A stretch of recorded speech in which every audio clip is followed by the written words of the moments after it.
It's my great privilege to introduce our speaker today, Dr. Celine Aviente. Dr. Aviente received her bachelor's degree with a high honors in electrical and electronic engineering from Boğaziçi University, Istanbul. She received her master and PhD degree both in electrical engineering system from University of Michigan, Ann Arbor, and then she joined Department of Electrical and Computer Engineering at Michigan State University in 2002, where she's currently serving as a professor and also associate chair for undergraduate studies. Her research focuses on statistical and non-stationary signal processing, high-order data representation, and network science with applications to neurophysiological signal. She has authored more than 150 peer-reviewed journals and received many awards and recognition, including 2005 Vitro Teaching Excellence Award, 2008 NSF Career Award, and 2002 Vitro Excellence in Diversity Award. She's currently serving as on several technical committee of IEEE Signal Processing Society, and also the vice chair of IEEE Bioimaging and Signal Processing Technical Committee. She's also an associate editor for IEEE Open Journal of Signal Processing and Digital Signal Processing. Dr. Aviente, thank you very much for being here.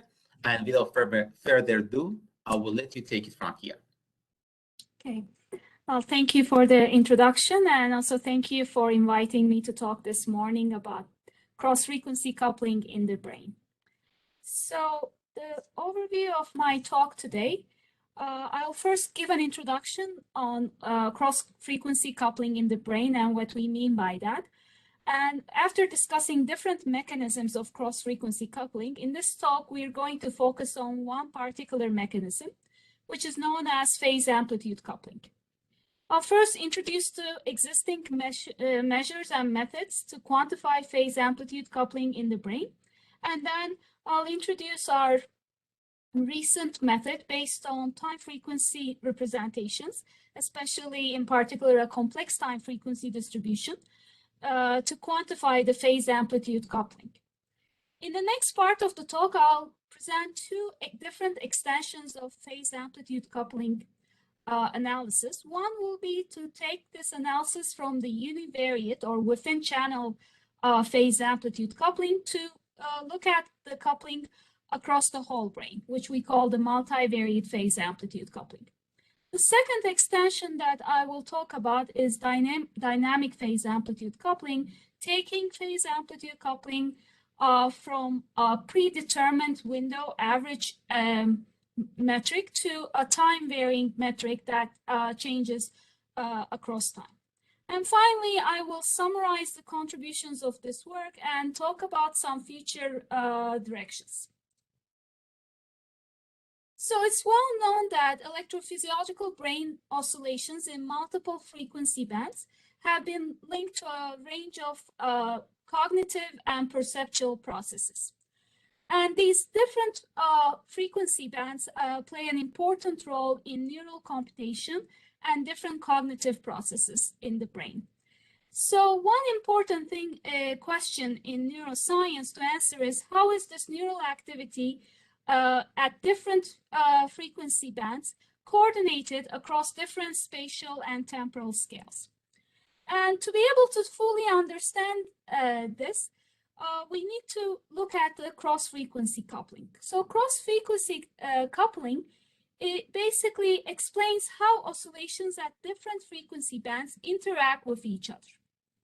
And what we're interested in is that it's well known that in the brain, we have spatially localized networks that are oscillated at high frequencies. And then there is a more global local frequency activity that engages these spatially localized high frequency activity. And cross-frequency coupling is the mechanism that facilitates this coordination of neural activity across different frequency bands. So cross-frequency coupling has been observed across different scales, from the local field potentials all the way to EEG, in different brain regions, from the hippocampus, neocortex, and basal ganglia across several different species, rats, mice, monkeys, and human, and has been associated with different types of brain cognitive processes like perceptual binding, learning, memory encoding, to count a few. Moreover, it has been noted in recent years that understanding cross-frequency coupling is important to understand different brain disorders like Parkinson's disease or schizophrenia. So there are different types of cross-frequency coupling mechanisms that have been studied over the past decade.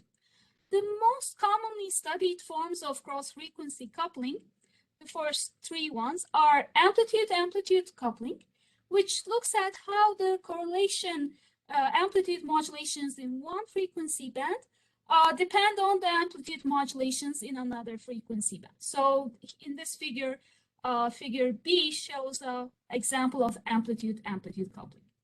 The second type of coupling that has been studied is phase coupling. This is sometimes termed as the true cross-frequency coupling because it looks at actual phase synchronization. It's independent of amplitude of the signals, and it looks at the phase synchronization between one frequency band and phase at an integer multiple of that frequency band. So it's also known as N-to-M phase synchronization, since the frequency bands that we're looking at have to be have an integer ratio. And figure C here shows the phase-to-phase coupling. The last type of cross-frequency coupling is phase-amplitude coupling, and it looks at the correlation of the phase of a low-frequency activity with the amplitude of a high-frequency activity, or the modulation between the two. And row D here shows the phase-amplitude coupling, how the phase of the low frequency modulates the amplitude or the envelope of the high frequency oscillations. Other forms of cross-frequency coupling that have been noted in literature includes phase-to-frequency, power-to-frequency, and frequency-to-frequency coupling. However, these have not been studied in much detail. Among these three measures, phase-amplitude coupling is the one that has been used most commonly because it can actually look at two different types of neural encoding simultaneously. One is temporal encoding, and the other is rate encoding, because it looks at phase and amplitude simultaneously. So in this talk, I will only focus on phase-amplitude coupling. And the official definition, as I said before, is the amplitude or power of a high-frequency oscillation. Typically, that's a gamma frequency band oscillation. Is coupled to the phase of a lower frequency oscillation. That is typically theta or alpha bands.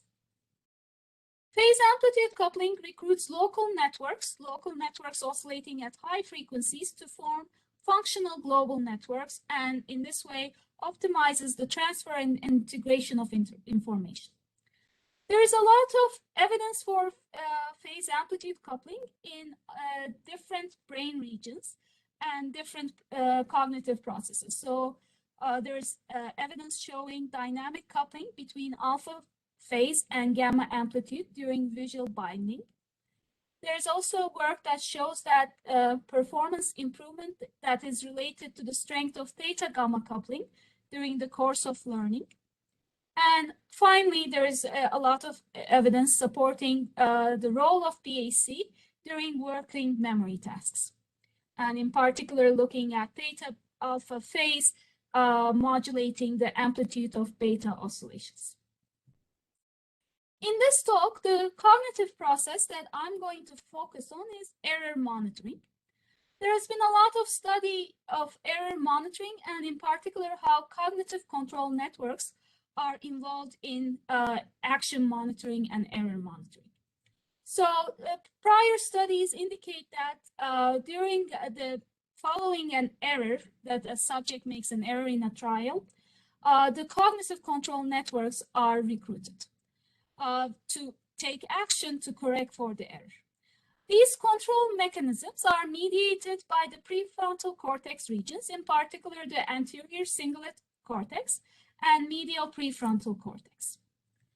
And the neurophysiological index of error monitoring in the brain in the EEG is known as the error-related negativity. So on the right, you see event-related potential here, where 0 time corresponds to the time of the response. Following the commission of an error, there's a large negative event-related potential. Whereas if the subject does not make an error, you do not see the same type of negative brain potential. This is known as the error-related negativity, and it's an index of cognitive control, and it has been used to study different types of error monitoring processes, and it's also has been widely used to study anxiety disorders. It's known to be localized to sources in the medial prefrontal cortex. Following an error, lateral prefrontal cortex is recruited to mediate control processes specified by ACC and medial prefrontal cortex. Our group and others have shown in prior work that following this error response, there is an increased phase synchronization in the brain, especially in the medial frontal region in the theta frequency band. And this phase synchronization is between regions corresponding to ACC and PFC and LPFC regions. However, this is for a particular frequency band, and it's not cross-frequency coupling. There is more recent work in literature that shows phase-amplitude coupling in the prefrontal cortex during different types of decision-making tasks. However, as far as we know, there are no studies particularly focused on error-related negativity and error monitoring. So in this talk, all of the examples I give or the applications I give will be focused on this particular process, error-related negativity, and using EEG data, a subsample of EEG data from 20 participants collected at Michigan State University following a speeded reaction flanker task. So now I'd like to introduce measures and methods that have been already introduced to quantify phase amplitude coupling. So the general pipeline of phase amplitude coupling starts out by using Hilbert transform. So the idea is that you have the EEG time series, or it could be LFB or MEG, and you try to extract the instantaneous amplitude and instantaneous phase from this time series. So in order to do that, we first filter this time series at the low frequency of interest at the phase frequency using a bandpass filter. Similarly, we use another bandpass filter to filter the signal at the high frequency of interest to obtain the envelope of the high frequency oscillation. Once these two frequency bands are separated, Hilbert transform is usually used to extract the phase of the low frequency and to extract the envelope of the high frequency. Then the last step is to bring together this phase and amplitude information together and quantify the phase amplitude coupling. And there are different metrics that are used, both statistical metrics and algebraic metrics to quantify this phase amplitude coupling. However, in the last 5 years or so, there have been some studies showing that this Hilbert transformed framework fails to detect actual PAC in certain situations. So there are certain disadvantages or limitations of this method. One is that because of the Hilbert transform, the underlying signals have to be narrowband, and that is not usually true for neural oscillations. Another issue is how to choose these bandpass filters. So original work in this area where they were using fixed bandwidths, and it turns out that how the bandwidth is chosen with respect to the center frequency that you're interested in looking at the modulation is very important. For example, for the high frequency amplitude, if you do not pick the bandwidth large enough, you will lose the sideband information, which actually contains the modulation information. And then you will not get a PAC, even though there is some coupling. So these bandwidths have to be variable, and they are dependent on different frequencies. Moreover, the parameters of the bandpass filter, like the filter order, cutoff frequency, transition bandwidth, all have an effect on the resulting PAC metric. And there have been lots of studies showing how you can get spurious PAC values even when there is no coupling due to the non-stationarity of the signal. So this method does not take non-stationarity into account. To address some of these shortcomings, more recently, wavelet-based phase amplitude coupling metrics have been proposed. In these approaches, a complex wavelet, such as the Morley wavelet, is used to convolve the signal to obtain a complex wavelet representation, and the high frequency amplitude and the low frequency phase are directly obtained from this complex wavelet transform. However, even though this addresses some of the limitations of Hilbert transform-based methods, such as non-stationarity, there is still some issues. One being the non-uniform resolution of wavelet transform. That is to say that at low frequencies, you have good frequency localization, but not good temporal localization, and vice versa at high frequencies.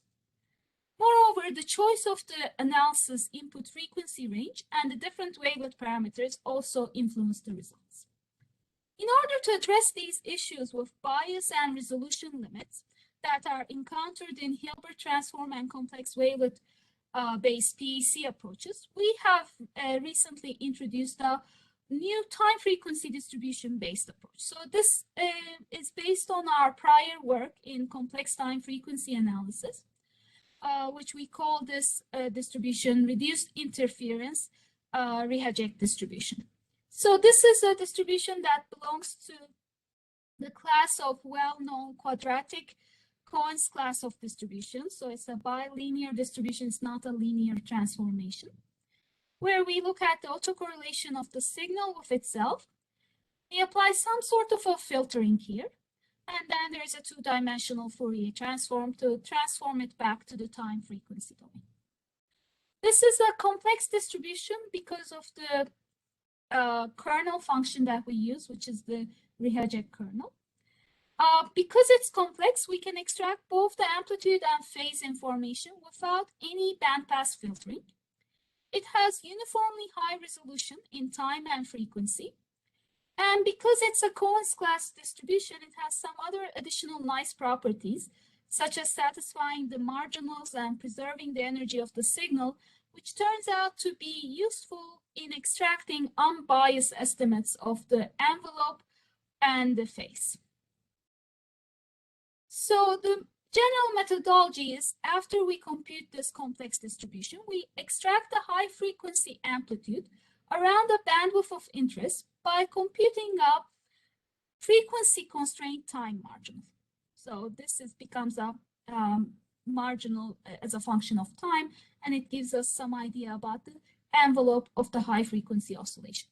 Similarly, we can obtain the phase component at the low frequency by looking at the phase of this complex distribution. We then map this amplitude and phase onto the complex plane, just as shown here, and compute the magnitude of the resultant vector across time.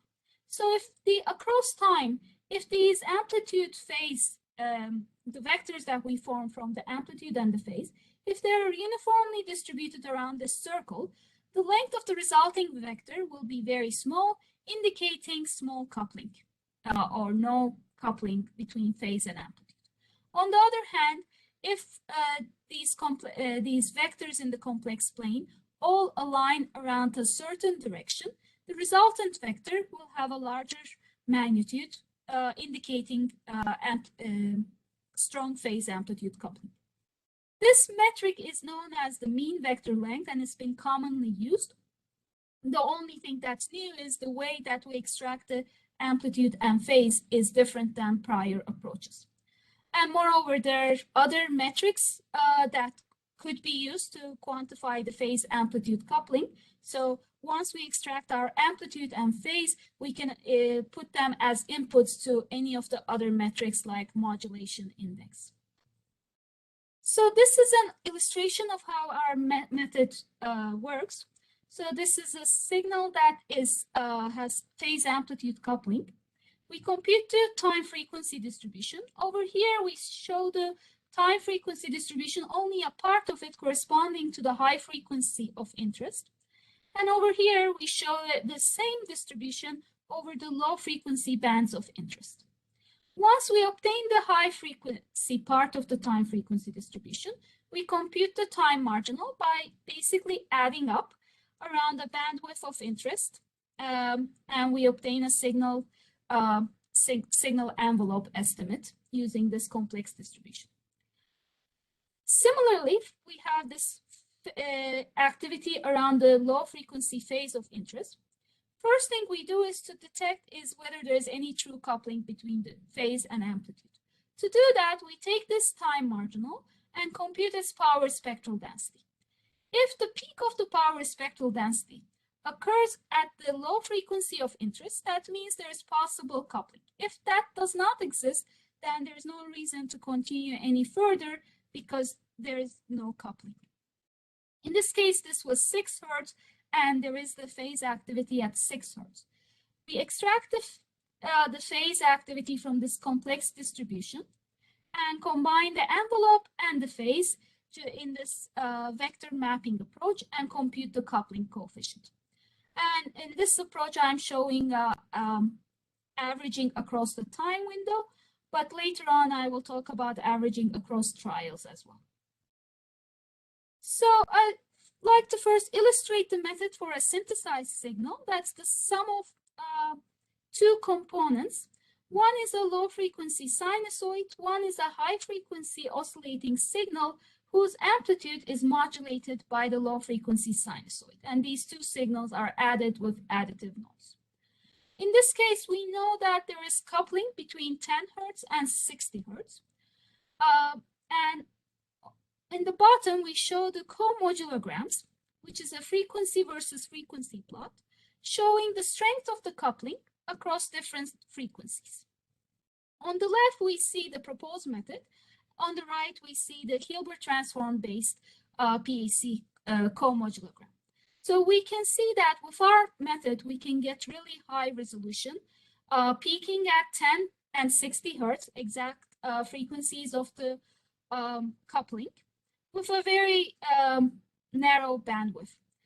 With the Hilbert transform, we can still identify 10 and 60 Hertz coupling, but there is a larger bandwidth, and this may cause problems when we actually deal with real data where there is much more noise.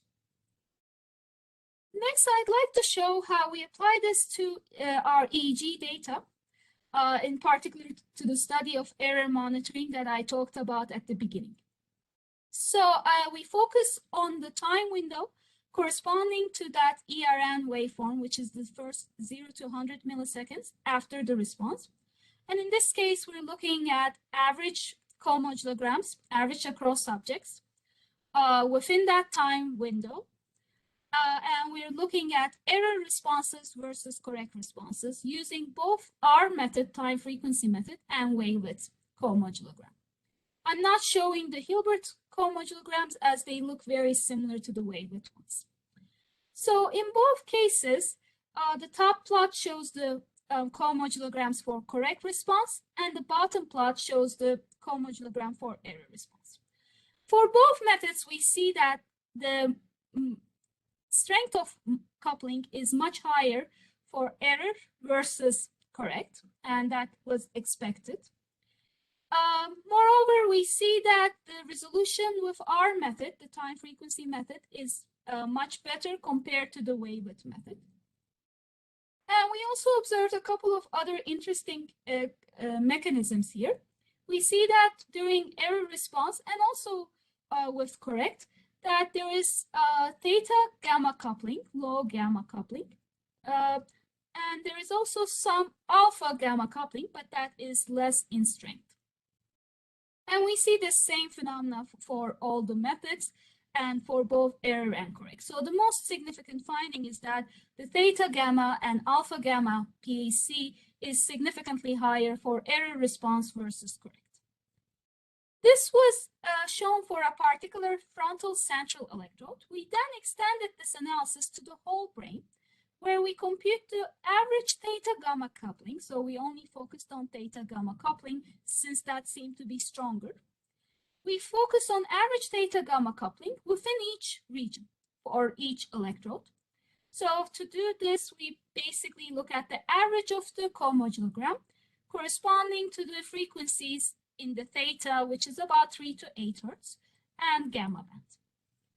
And when we look at that for error versus correct, we again see that error is much higher than correct, which we have already seen. We see that theta gamma coupling is stronger in frontal and central electrodes for error response. And for correct, we have somewhat strong theta gamma coupling in central and parietal electrodes.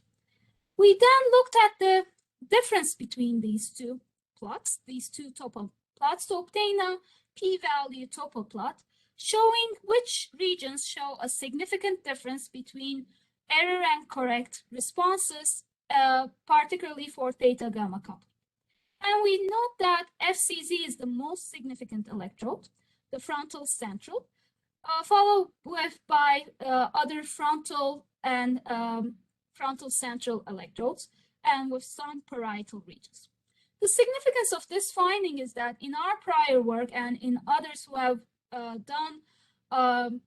looked at error monitoring, they have shown that there is increased phase synchronization in the theta frequency band corresponding to these exact same electrodes, especially this FCZ, FC, F4, F6 region.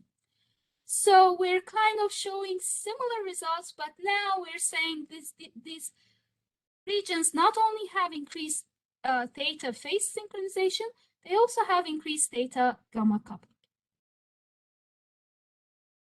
So in this analysis up till now, we were looking at each region by itself. So in nature, this is a univariate region analysis where we're looking at the coupling within a region or within an electrode. We're looking at the low-high theta gamma coupling within that particular region. But this type of analysis cannot capture the whole brain cross-frequency coupling, and especially if we're interested in large-scale brain networks, this would not be useful. So in order to achieve that goal, we need a multivariate approach to phase amplitude coupling. Since we have neurophysiological data collected across multiple channels, 64 to 128 typically, just limiting ourselves to a single electrode is a big limitation. So there have been some extensions of PAC analysis from single electrode to multi-channels using generalized eigenvalue decomposition or statistical approaches for computing pairwise PAC. However, most of these methods are limited to a predefined pair of low-high frequency bands. So you a priori define that you want to look at only theta gamma frequency bands, and they're mostly identified for 1 to n coupling. So you pick one region and you look at its coupling with all the other regions. So we extend this to identifying spatial and spectral variation of cross-frequency coupling simultaneously. So we look across multiple frequency bands and across the whole brain to identify the significantly coupled regions and the significantly coupled frequency bands. And to be able to capture the multi-way nature of this data, we use tensor representation. So in our approach, now we first extract the amplitude from one region using the methods that I just talked about, and phase component from another region, and compute the phase amplitude coupling just as I described before. The next step is what is new is that we construct a n-by-n connectivity network, but this is a cross-frequency connectivity network across all frequency bands of interest and all subjects in this case, because they're all doing the same task.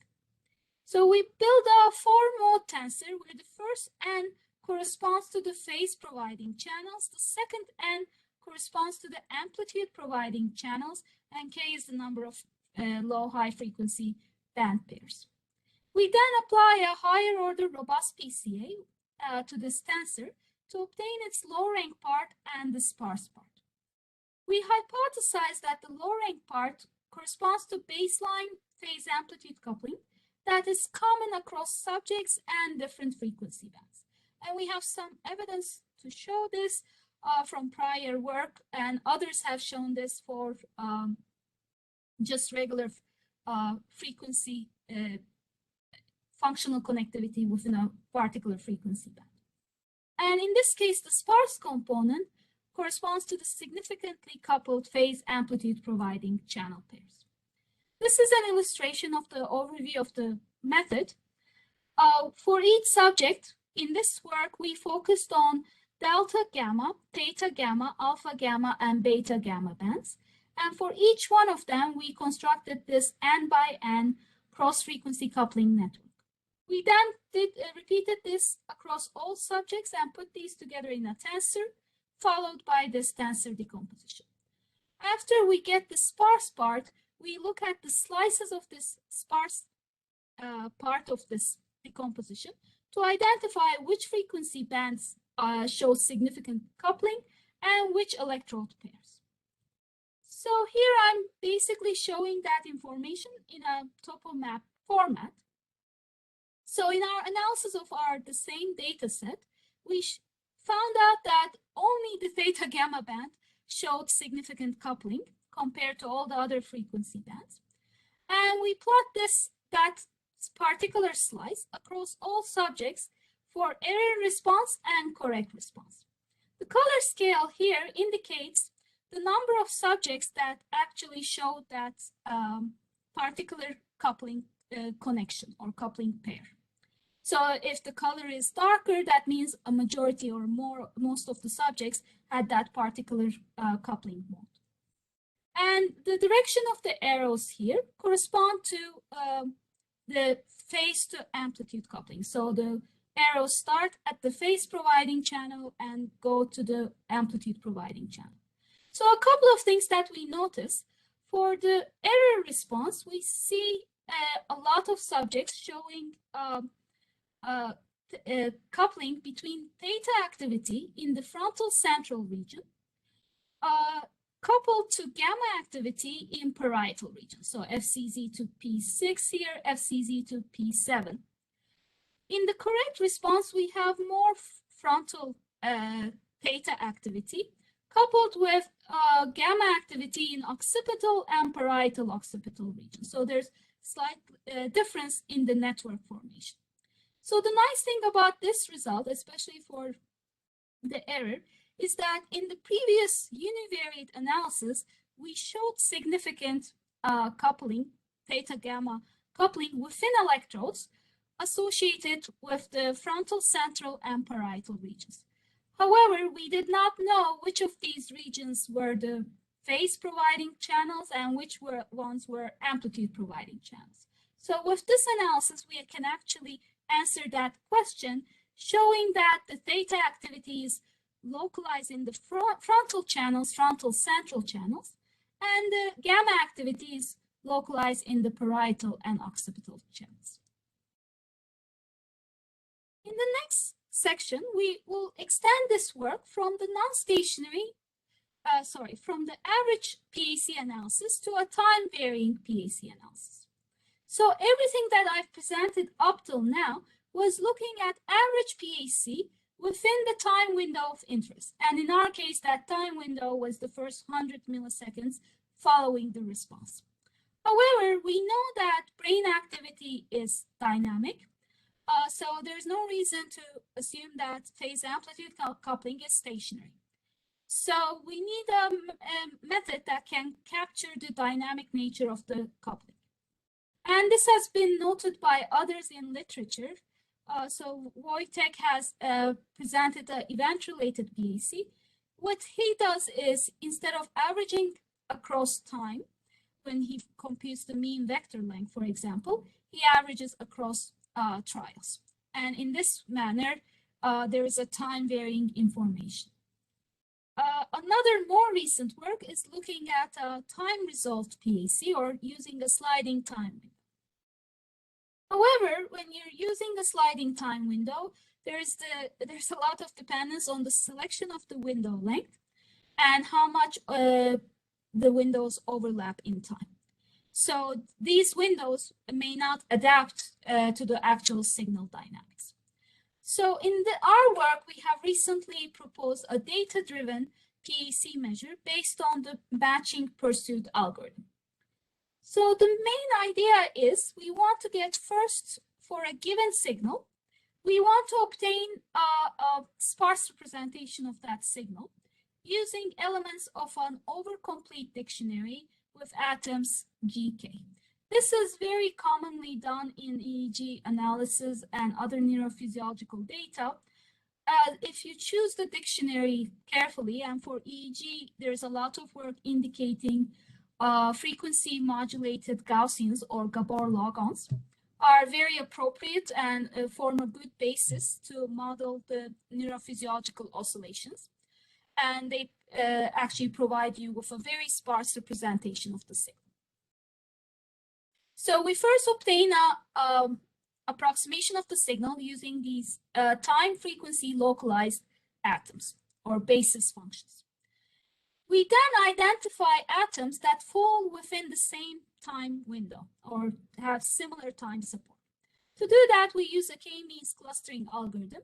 Using the parameters of the atoms, we cluster the atoms into different groups. Next, we find in each cluster, we find pair of atoms that are in the same cluster, because that means they have similar time durations, or they occur within the same time window. And we identify if there is any coupling between them. Basically, we take the atom with the high frequency, extract its amplitude. We take the atom with the low frequency, extract its phase, compute the phase amplitude coupling. We then do a statistical testing, permutation testing, to see if that coupling is real or not. So this is an overview of this method for illustrated synthesized signal, where we have a signal with two different modes of coupling. So we first perform matching pursuit using these atoms. And you can see that you have two atoms corresponding to the low frequency and high frequency during the first 2 seconds. And we have 4 atoms in the next 2 seconds.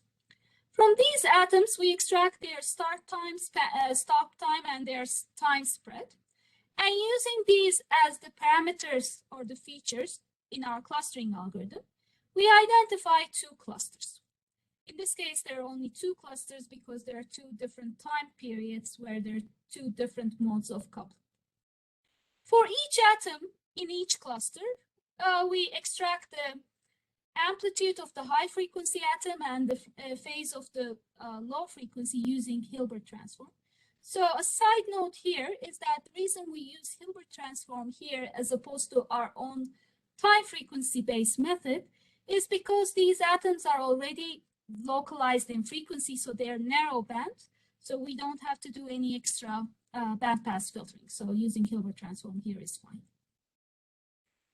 After we extract these amplitude and phase components, we quantify the phase amplitude coupling using our mean vector length metric and assess the significance of the computed PAC and keep only the significant ones. And we repeat this procedure for all pairs of atoms in each cluster. So this is an illustration of this algorithm and what this algorithm actually provides that the previous PAC analysis does not. So again, using this synthesized signal where the first 2 seconds have one mode of coupling and the second 2 seconds have another mode of coupling. The top heat map here shows the typical comodulogram, basically telling which frequencies are coupled with which frequency. So looking at this, I can say that 5 Hertz is coupled with 40 Hertz, 10 Hertz is coupled with 60 Hertz, 15 Hertz is coupled with 50 Hertz. However, by looking at it, I cannot tell when those coupling events happened. There is no time information in this comodular.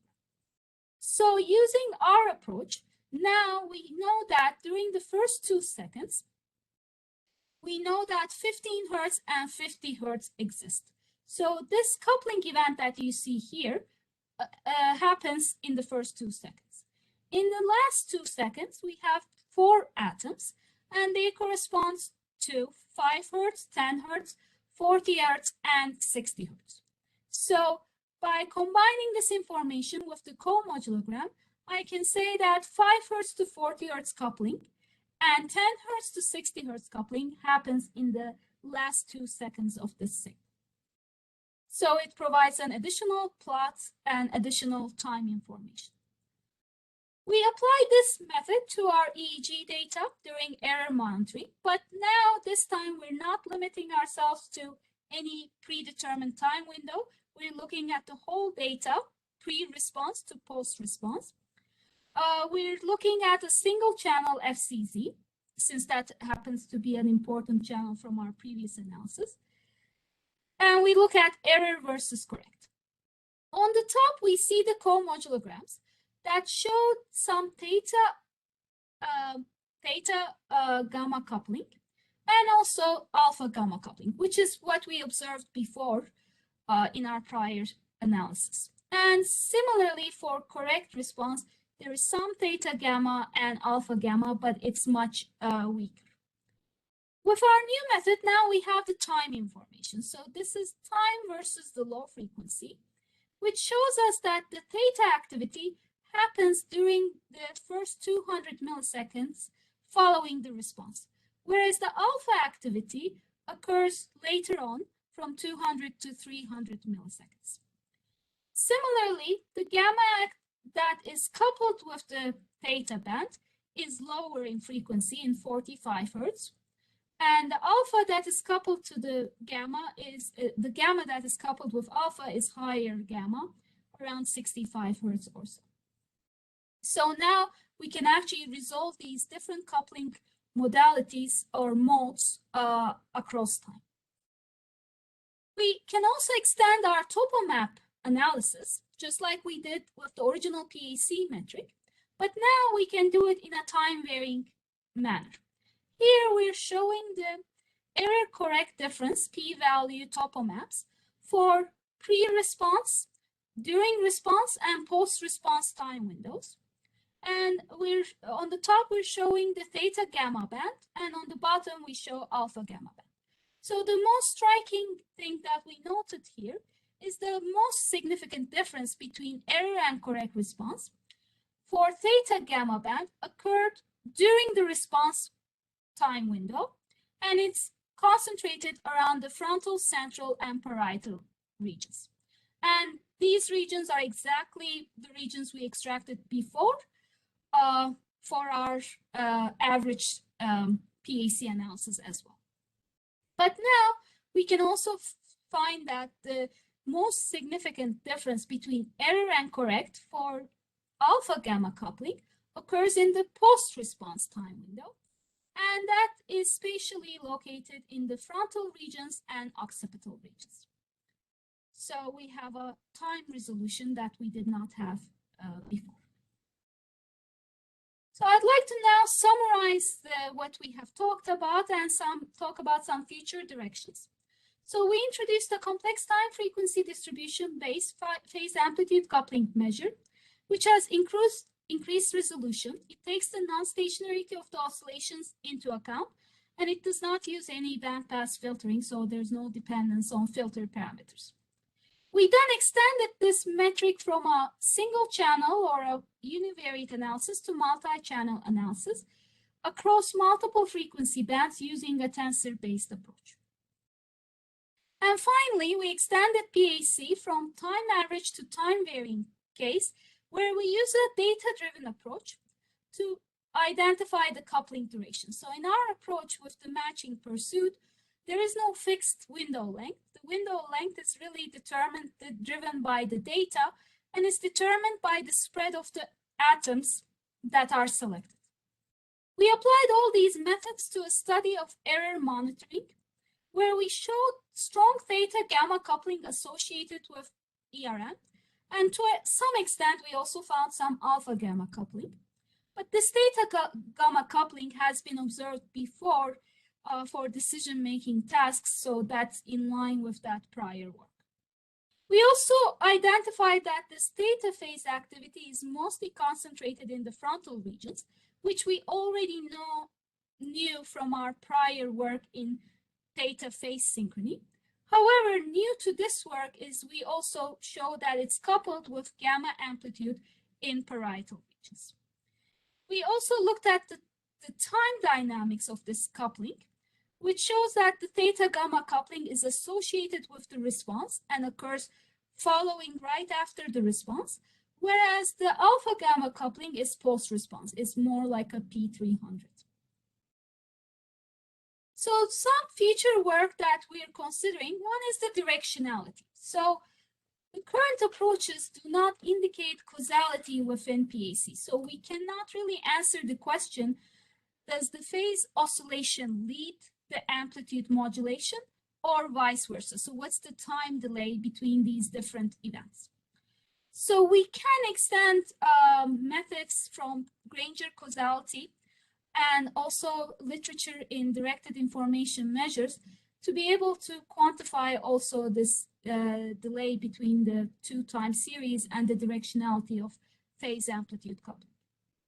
Another thing that we haven't looked at yet is that we have done multi-channel PAC within a particular time window, and we did time-varying PAC for each channel separately. So we have not brought these two together. So one natural extension would be to look at time-varying multi-channel PAC.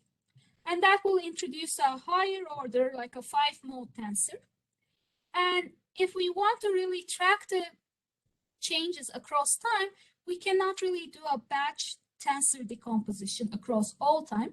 We have to use more online tensor methods and subspace tracking methods to be able to see how the tensor subspaces change across time.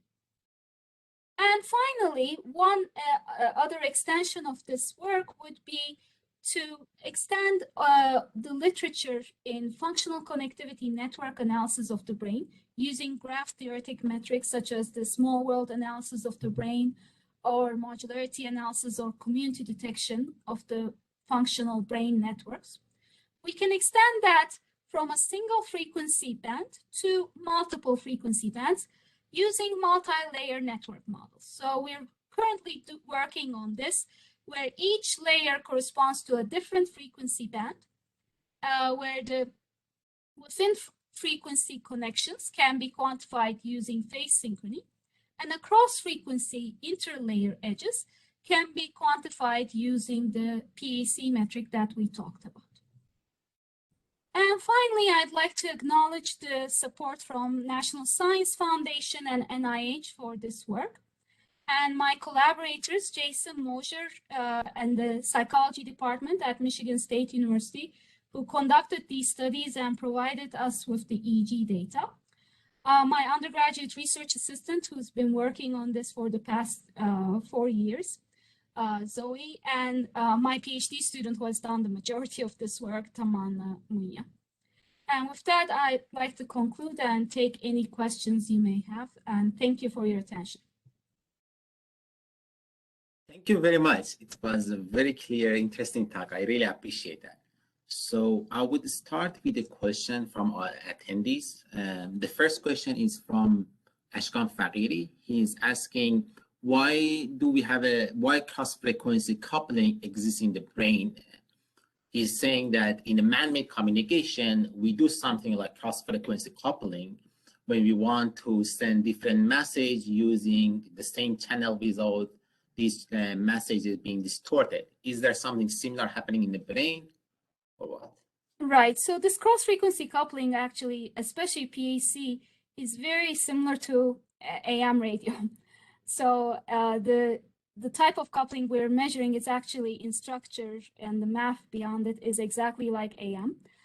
So in the brain, what is happening is that the local networks tend to oscillate at high frequencies, and the coordination between these local networks, which may see they're spatially localized, and the formation of this large-scale network happens through the low-frequency oscillations. So the low-frequency oscillations change the excitability of the neurons and their spiking rates.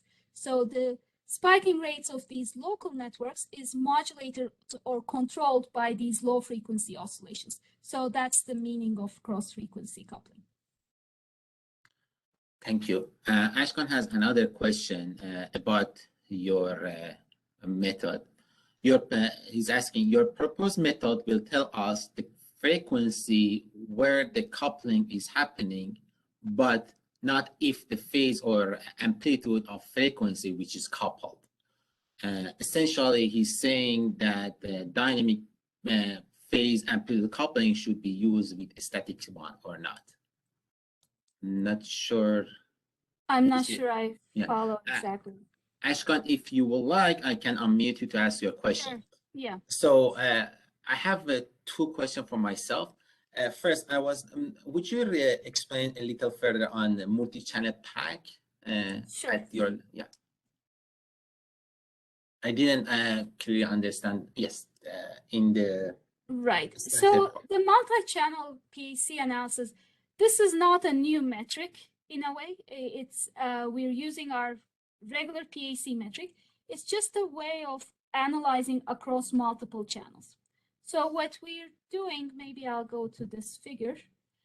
What we're doing is that we form these n by n matrices, where each entry of this matrix will tell you the average coupling between a phase providing channel and an amplitude providing channel. So in this case, for example, if I'm looking at delta gamma, I would be looking at all the channels. So I would extract the phase of all the channels and correlate them with the amplitude of all the channels. So the phase in delta and amplitude in gamma, and compute that coupling. And that will give me this whole matrix. So I have all the channels for both the phase, both the amplitude, because I do not know which channels are the phase providing channels or have more strong phase activity, and which channels are amplitude providing channels. So because I don't have that information, I compute the phase and amplitude for all the channels and compute this PAC matrix. So one thing to note that this is not a symmetric matrix like Pearson correlation matrix. It does have I don't want to say directionality, but it does have it's not symmetric. And I do this for all the different frequency bands. So in this work, we just limited ourselves to delta gamma, theta gamma, alpha gamma, and beta gamma. However, if you want, you can add like theta beta or alpha beta. It's possible to add more onto this analysis. And we do this for each subject, and for each subject, we get this cube, data cube. And then we put these data cubes together to get a 4-mode tensor. So this analysis is kind of specific to the type of data we have because there is some task and they're all doing the same task, so that I can put all the subjects together. But if not, I could have done this at subject level as well. So for each subject, I could have obtained just a data cube and do a tensor decomposition on that. Sorry, maybe I was not clear. This is what you have done, right? Yes. Yes. So in the conclusions, in the conclusion section, one of the items was you were suggesting to explain to high model over there. Right, higher model. Yeah. So I was just trying to understand that part. Oh, okay. Between this and that. Yeah, sure. So what I'm saying is that right now, when I extract these entries of this matrix, I'm averaging within a time window that I'm interested in. So this is averaged in time. However, I could have also the time information, So this would have become then n by n by m by s by t for all the time points, and that would have made it even a higher dimensional tensor. Thank you. Thank you. So Ghetto is asking a question. He's first saying, thanks for excellent, interesting, and very informative talk, which I'm totally agree.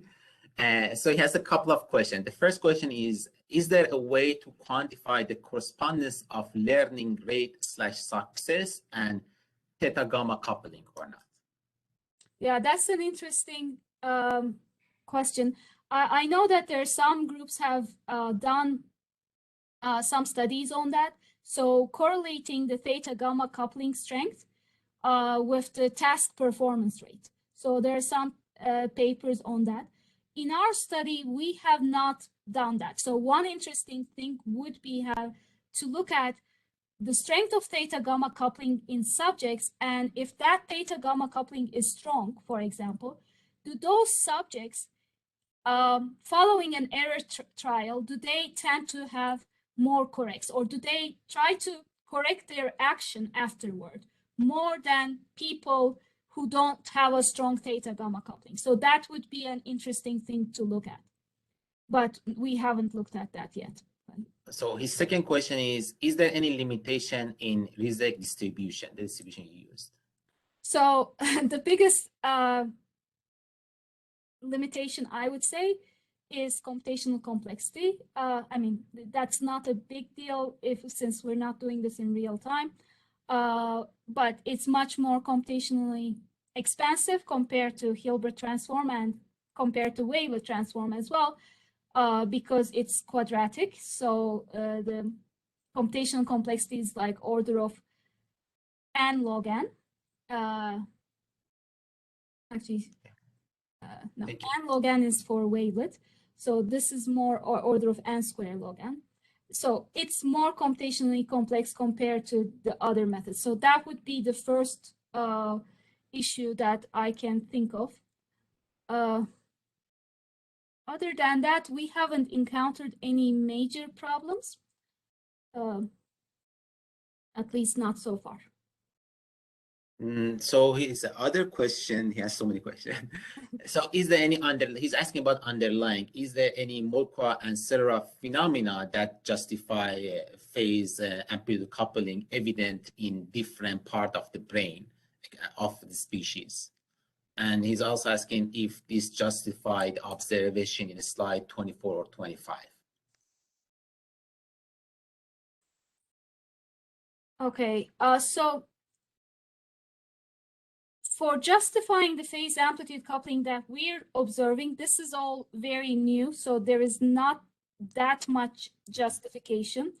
But as I said, there are other studies, both EEG and MEG by other groups that show theta gamma coupling, and they show theta gamma coupling for both learning and decision making and feedback processes.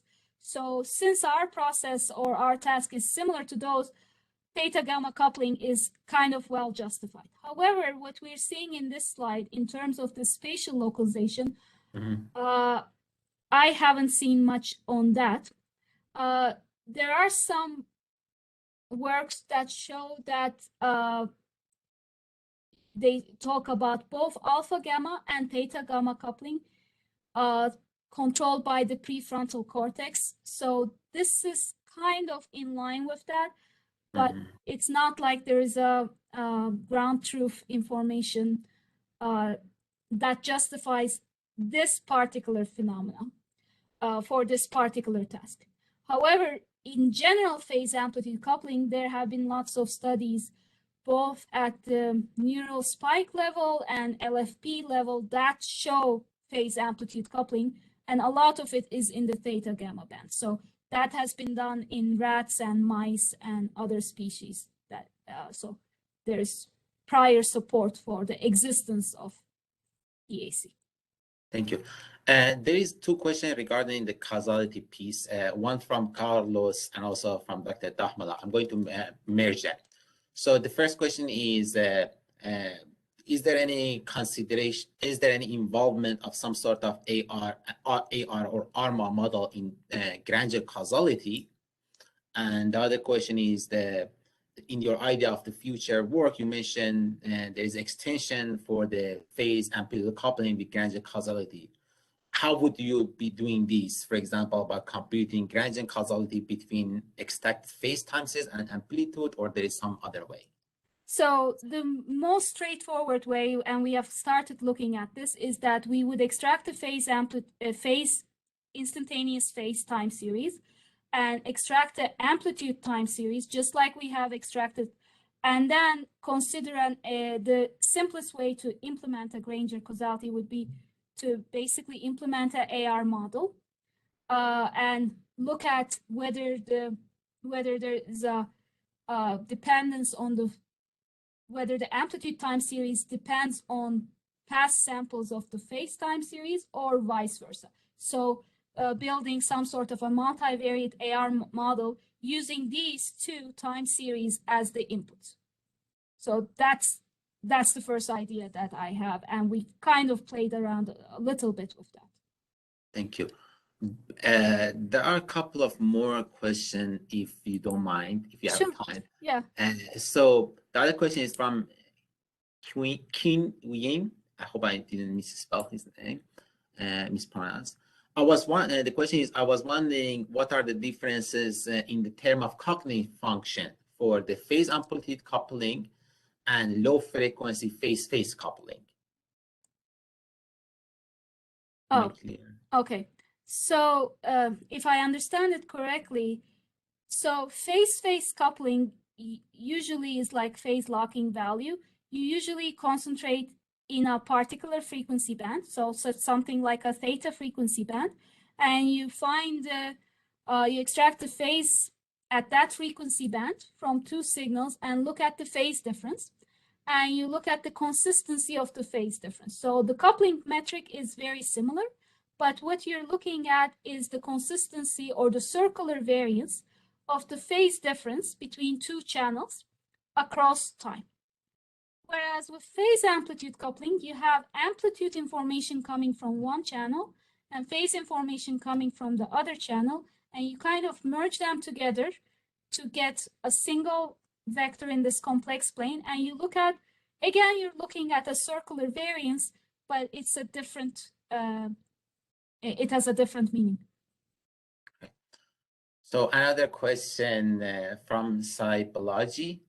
I will promise to stop here. Yes, so he or she is asking about why you don't see directionality in the delay that you were explaining. He's wondering, the question is, isn't the low frequency global communication dictating the amplitude of high frequency activity? So he's inferring.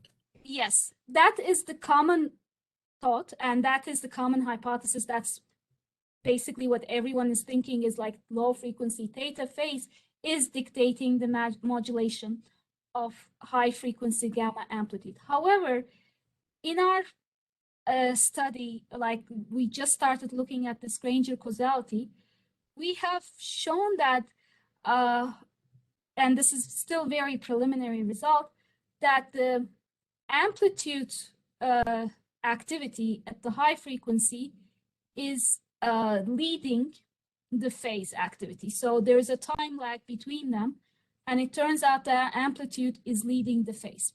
And we were wondering if anyone else has seen anything similar to that. So there has been some recent work in this area in directionality, where they're looking at the slope of this phase amplitude coupling, and they also show similar results. So there's not a lot of work in this, and the common belief is that the phase is driving the amplitude, but that is not established for sure. I also see a very good question from Kisver Kovac. So he's curious on whether and how this approach related to phase amplitude coupling measured by third order spectra, which have similarly high resolution. Right. So we have looked at bispectrum briefly couple years ago when we started looking at this. And especially we have looked at Cohen's class of distributions to define the bispectrum. However, I mean, we don't have anything published on that, so I can't say much about it, but I would say that it's also a very promising direction to obtain high frequency resolution. So I agree that it would also result in good frequency resolution co-modulograms. Thank you very much. I really appreciate your time. It was a great talk, and thank you everyone for attending.